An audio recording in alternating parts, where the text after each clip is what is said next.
People are dying right now because of climate change, and we're not just fighting for our future, we're fighting for their very lives.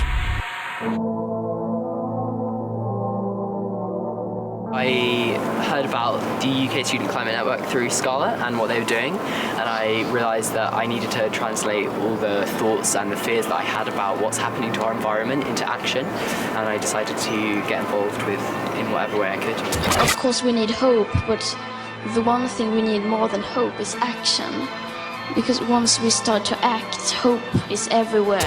I knew what Greta had been doing, and I knew that I had to come to the UK. You know, this being an issue that transcends borders, like it had to be everyone who was getting involved. Obviously UKSCN has been the group that's been driving this in the UK, following sort of Greta's lead from Sweden and around the world.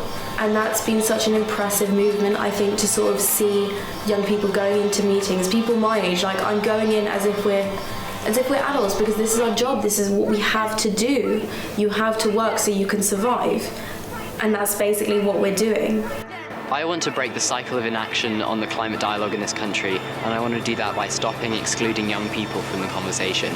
It's vital that we have a seat at the table to change the dangerous levels of apathy that surround this issue. What do you hope events such as this will achieve? I think this is us applying pressure on the government. This is us saying we will skip school, we will have an impact on this nation, we will have an impact on this country and globally, and we want you to stand up and listen. We want you to think, oh my God, these children are doing something and we have to listen to them.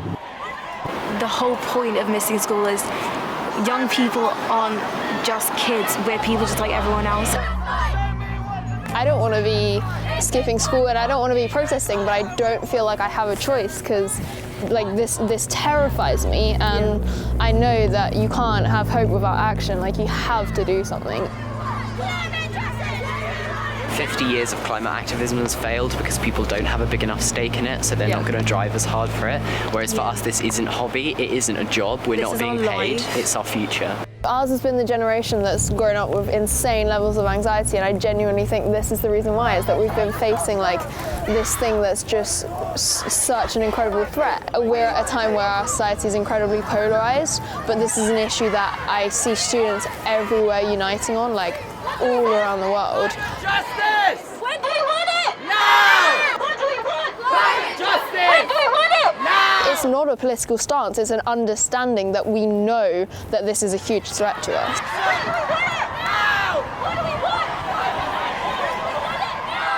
As a group, I think we're so strong and so determined to make change, but we're also just a platform. We're just a platform for people, for other kids to step up and go, yeah, I will do this, I will change things, I will go on strike, I will speak to my MP, I will speak to my head teacher about changing the curriculum, about teaching younger students.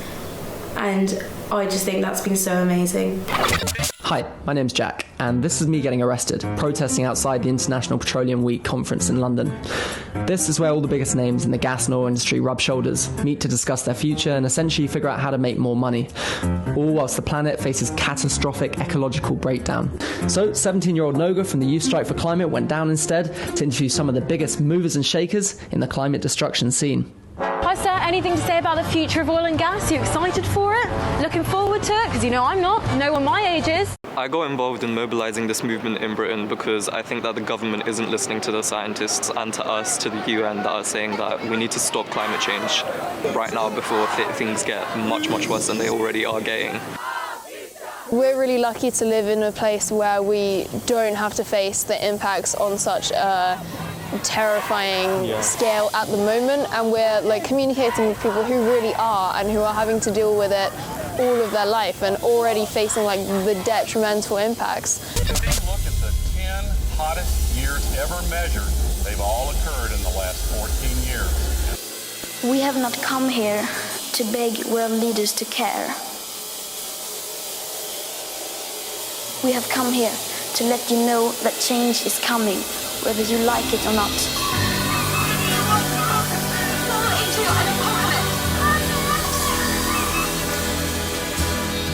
It's so important to show the government and to show the world how much we care about climate change and how desperately something needs to be done.